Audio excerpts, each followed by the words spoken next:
I'm Dave Benway, and I'm the Director of Licensed Lay Ministry Education. And this is the third module that deals with the history of the church. Now, there are 6 questions, and some have multiple parts. But the multiple parts help you under the understanding of where the Episcopal Church came from.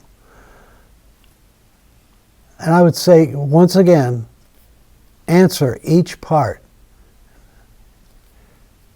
And note at the end of the question where you got the answers. That's most important.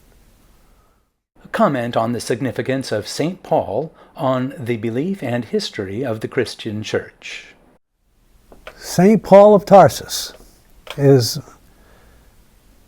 probably one of the most important persons that we deal with or have dealt with. It asks for comments on the significance, and don't just simply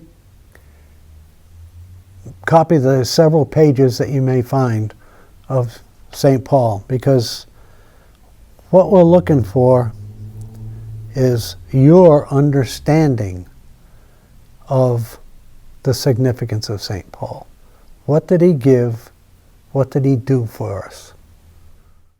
Give the significance and historical importance of the following events or individuals associated with the development of the early Western Christian Church: the Jerusalem Council, Roman persecution of Christianity, the Edict of Milan, the First Council of Nicaea, Pope Gregory I, and the reign of Charlemagne in Western Europe.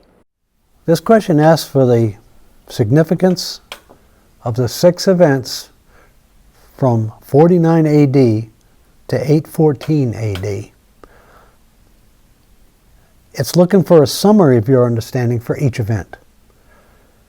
That will be sufficient. Just want you to know what happened and why it happened in each event. Describe and evaluate the significance of the clash between Henry II and the Archbishop of Canterbury, Thomas à Becket, in terms of the course of church development in medieval England. Obviously, Henry II and Thomas Becket had a relationship. And what this is looking for is what you understand the significance of what happened with this relationship. Comment and reflect on the significance of the following statement. One of the most persistent myths associated with the Anglican Communion is that Henry VIII created a new church. Such was simply not the case. The Church of England, as now structured, did not appear until the reign of Henry's remarkable daughter, Elizabeth I. This is a major question that I get from non-Episcopalians, or when new folks come into the Episcopal Church. They ask me, is it true that Henry VIII started the church, or started a new church? Well, the answer is no. What do you think about that question? What do you understand why even someone has asked that type of question? And that's what it's asking. Outline briefly the events surrounding the dispute between Henry VIII and Pope Clement VII. Explain how this affected church history. Again, your understanding is needed, and the most important part of this is where you got the information to answer this question. There are many, many commentaries on this, but as far as I can see, most of the commentaries all agree.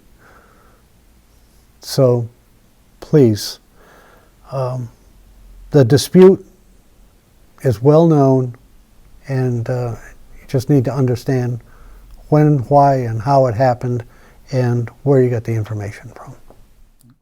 Discuss the organization of the Protestant Episcopal Church from 1782 to 1796, noting the major issues and how they were resolved. Who were Seabury, White, and Provoost? Explained their importance to the Protestant Episcopal Church. There are many, many issues during those times from 1782 to 1796. Many, many issues. Because the Protestant Episcopal Church was fairly new. And it was a new idea based on an old religion. Seabury, White, and Provoost were very important to the Episcopal Church.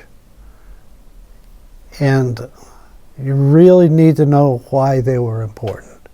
So, once again, note where you got the information from when you answer this. But it's your understanding on why the Episcopal Church came about the way it did. Protestant Episcopal Church history is important to know, once again, why we do what we do. Where did we come from?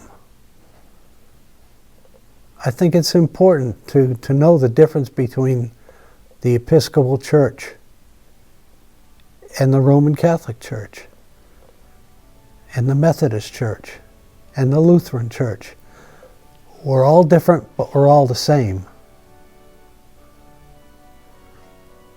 But the differences are significant.